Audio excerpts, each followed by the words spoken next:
greetings to you right now. So this is a small video about the Crown Chakra, and I had to put my hair up. I've hardly ever been able to do this in my whole life because I've never really had very long hair. But if you pull your long hair up and make that knot right on top of your head and therefore bring your attention there, that is one practice to bring your awareness to that center of consciousness that's in all of us. So whatever your religion is, whatever your background is, whatever your upbringing is, it's there. It's a vibrational field of crown consciousness. So it's also called Sahasrara. It's 1,000-petaled lotus. And the ancient yogis have seen that, understood it, and navigated with it. And humanity is also waking up to it and able to actually see it vibrationally and depict it and also connect with it. So like all the chakra centers, it is powerful, and each one of them underneath has to be ideally balanced and aligned for this one to be able to truly expand. For this one, you really have to be grounded. Otherwise you just fly off and you're off with the galactic whatever it is, but it's not embodied. And since we are in a body, it's super important. It is like crowning. It's like being a king or a queen, and ideally you would be very grounded, very tall. You'd be able to hold that crown on your head. Your heart is open. You know, ideally when you're true god, goddess type of king, queen, kind of like a person that has, you know, a responsibility, that cares, that wants to lead from a deep conscious place of goodness. That's where we are, because we've already embraced now the base chakra, remember? So right now I'm going to guide you into something, but bring up your pelvic floor, connect with your inner earth, with your feet, with connecting to nature. If that's not there, we are misled. We are not cleansed in terms of we can get stagnant if we're inside, if we're always wearing shoes, if we're always in the office and we're not connecting to our earth or even the earth that we're living on properly. And then the sacral, you know, all that stuff with the emotions, your water element. I talk about this in my other YouTubes and videos, and I teach this stuff a lot because it's one of my favorite topics and specialty, of course, by now. And then the solar plexus, your commitment to yourself, your path, your incarnation, why you're here, this version of who you are as a separate being amongst all others. Then the heart, breathing in deep, opening the breath and working through whatever's blocking your heart chakra. That again is highlighted in nature as we breathe in that pranic life force. There is intelligence in that. And of course also that serves your microbiome. When you go in a forest and you breathe the air amongst nature and you're really connecting to the smell of the earth, you are honoring your actual biology because it's all one.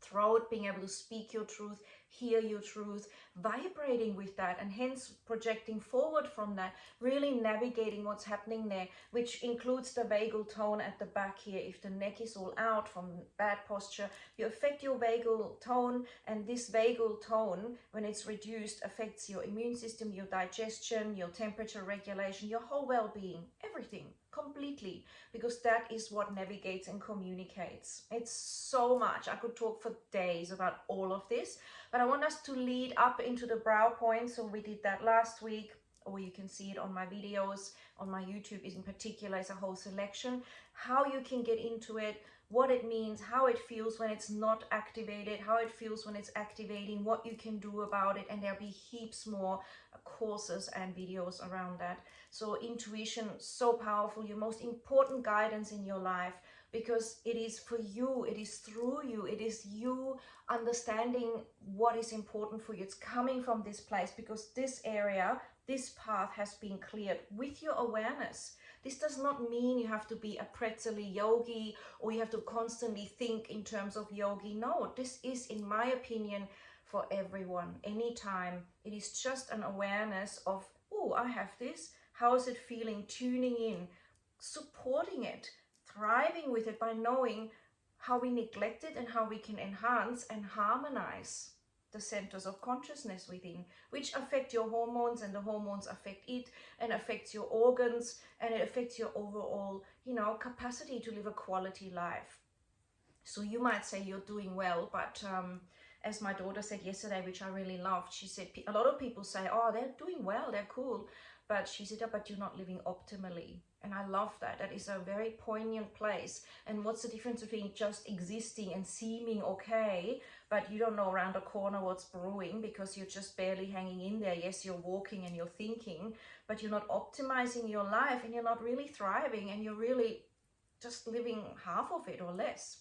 So once you've stabilized these, you are able to really embrace the crown, because a crown, when it is elicited, when you're not ready, will have you floating, will have you completely, like you are more connected to the of the ethers and of the vibrations that are not really so much of the physical dimension, unless we bring it through and we embody it. So it is already there, it's already happening, but if we integrate it, then it works. It's like your soulmates out there, or your future children or your past children vibrationally. But unless we connect, we do not really harmonize it and live that holistic expression. So up here, you're really feeling your connection with source. You're remembering the oneness of things. You're remembering that there is always, there has to be, it's not even a question, there has to be a solution to any thought you have.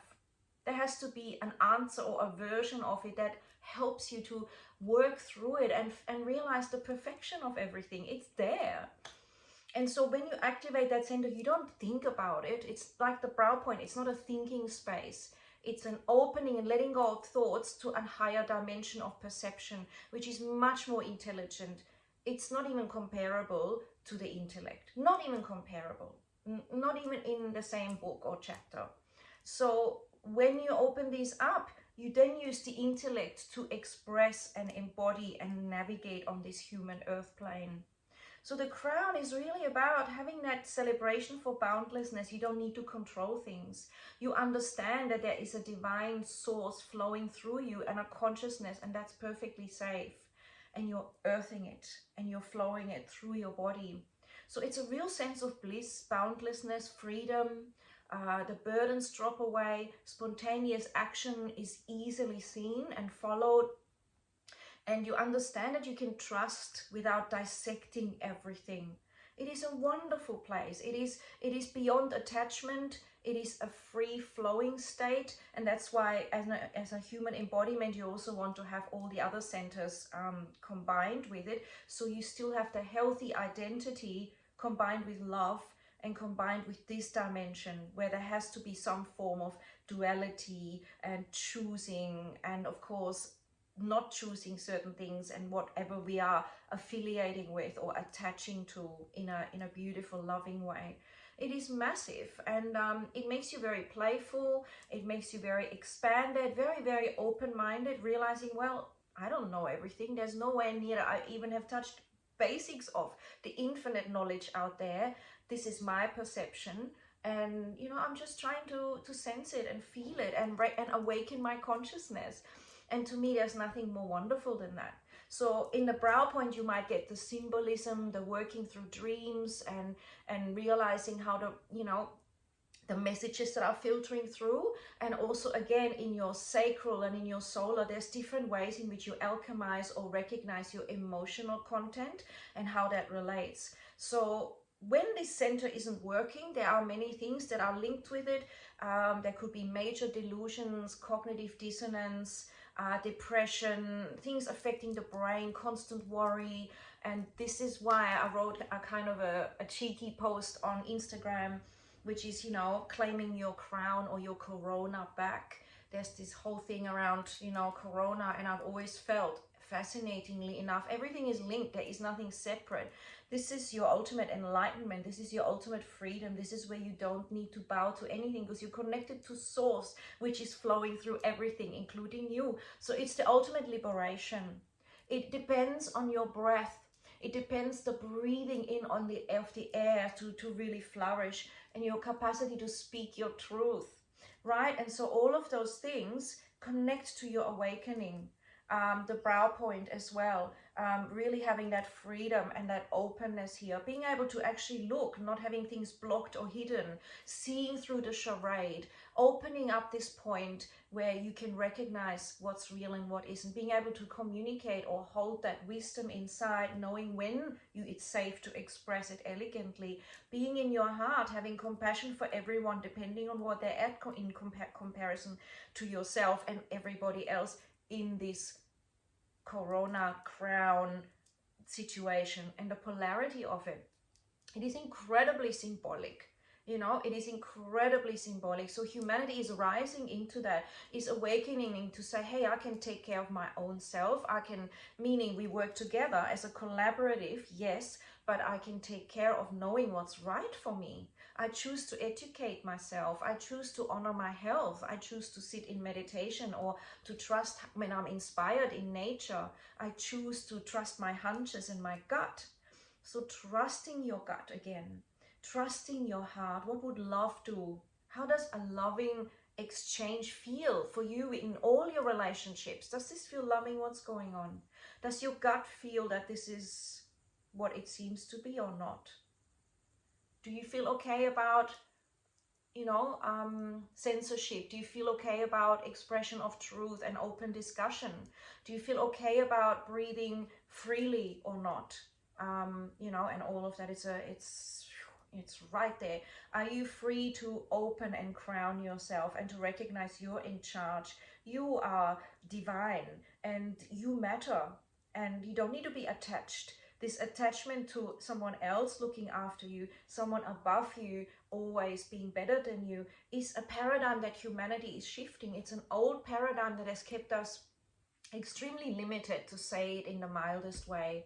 And so here we can work with colors, with musical sounds, with little practices. It doesn't require any previous experience. It just requires your willingness to go there and look and nurture this part inside you, this chakra system, which then of course is linked to your behaviors, your relationship with yourself. It will naturally have you gravitating towards different foods, different companies, and it's a safe thing, because often as we lose something, we gain something higher, and it is all around detachment. We can't hang on to this old, you know, moldy rug, which is giving us breathing problems, metaphorically speaking. We need to let it go, even if it was grandma's from the 1900s. It is about letting go and owning it, sitting in it. So it's about your tall spine. This affects your nervous system. So again, notice the polarity and also notice the oneness with everything. In this place, you don't need to dissect. You don't actually need scientific proof. You see what's going on. You sense it like we used to, especially as mothers or as intuitive men. We can just sense when our child needs something or not, and how we can navigate things. There is a deep wisdom, as our body is so intelligent, and we understand when we connect to it what actually health is, what thriving is. We do. We all have that if we want to look at it. Now, if we've been blocked and we've been scared, or we think it's too much or too complex, that's part of the design as well. It's actually simple. It's actually simple, just honoring yourself, starting to connect to see what would have felt good to me as a kid if I felt this. Would I have liked that? Because this intelligence is flowing through you. And the more we've gone through the system of where we've perhaps been told how to think, the more it starts to contract our mind. It should be scientific, it should be peer reviewed. And I'm a scientist myself in a PhD. I've done this. It's very limiting. This is why I left science. It means often if you have a genius idea, it is incredibly blocked. Unless someone can take money from it, it's blocked. Unless someone feels safe to fund you, it's blocked. So, and that all has to change. It's got to be about humanity, because you're funding that research. Your government is paying the scholarships, and this should go back to humanity. It should go back to everybody all over the world. And that's what I stand for completely.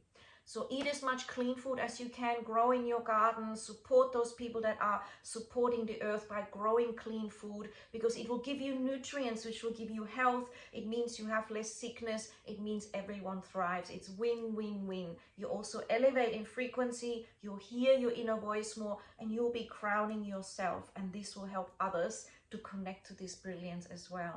So look forward to seeing you in sessions, and it is my privilege and honor to see you all, and thank you for listening, and let me know what you think, and only trust what resonates with you today.